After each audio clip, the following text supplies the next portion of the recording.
Hey, how are you tonight? I'm doing great. I'm sitting here with my door wide open to the outside.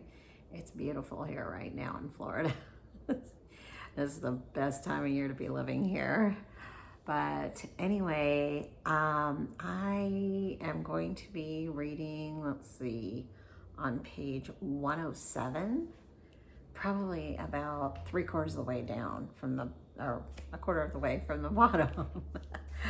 Anyway, okay, so the last few months I've exercised like I am training for some special event. Anytime that I am not at school, studying, or working, I am a machine working out. It serves as a much needed mental release. My kitchen has bare cupboards, no food, but some butter and bread in the fridge. It's not because I don't have money for food. My parents give me money for everything as long as I'm going to school.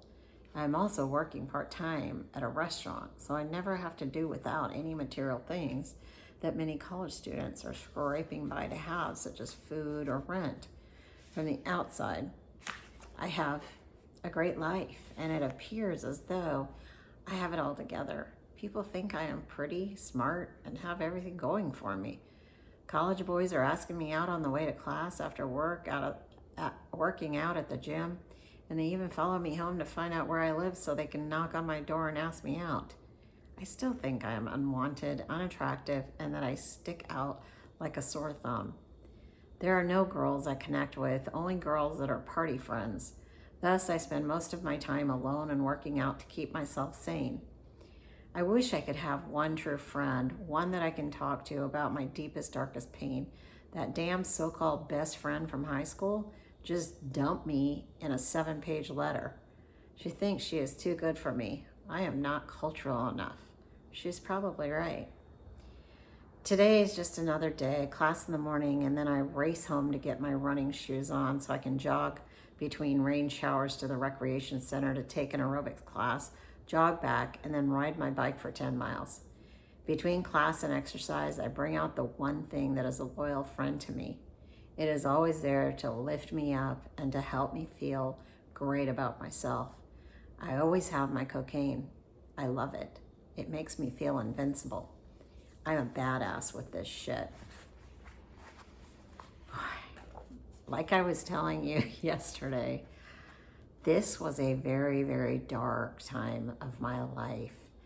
And no amount of exercise, no amount of anything was making me feel better, you know? And so the cocaine was numbing my feelings. And the lack of feeling like I belonged, the lack of feeling like I had a family, my identity, I mean, all of it was swelling up into this big old pimple. It was about to pop. And I just tried to bury it so much with just go and exercise all the time till I'm dying practically.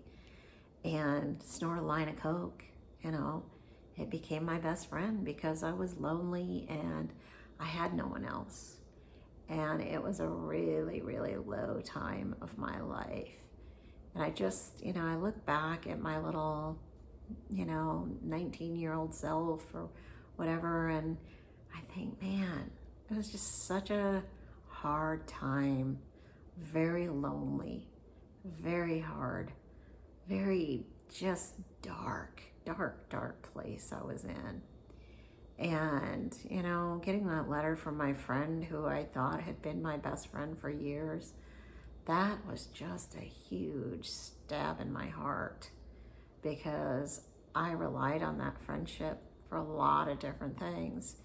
And to have it just kind of pulled out from under me really, really hurt.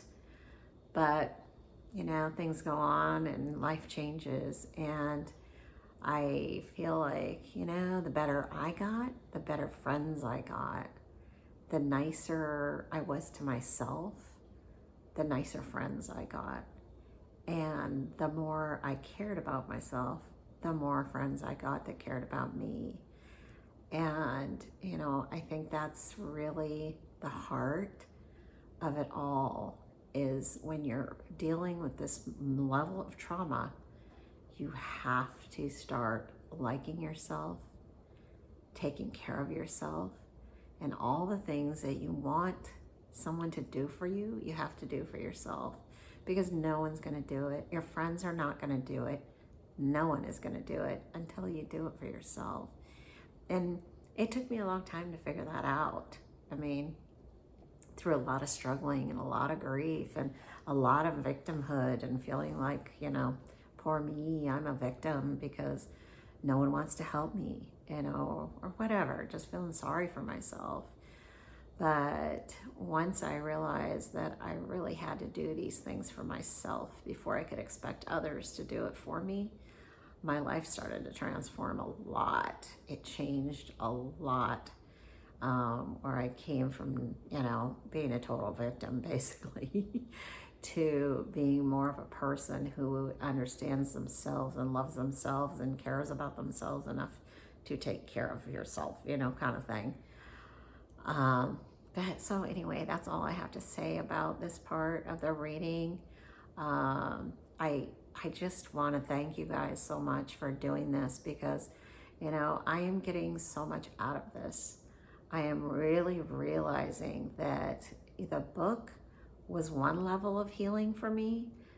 Every editing that I did, every word I put into this book had a power to heal me, and that's what it was doing.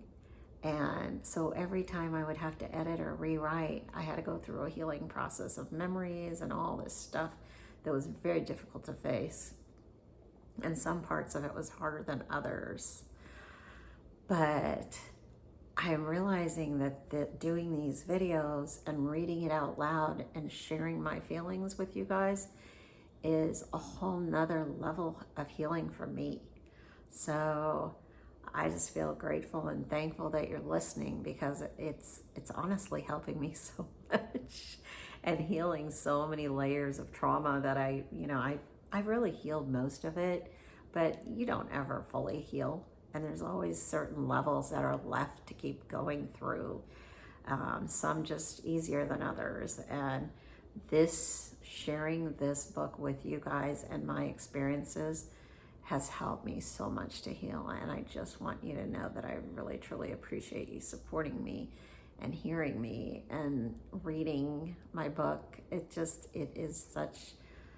makes me feel so loved. And I really do appreciate you. Thank you.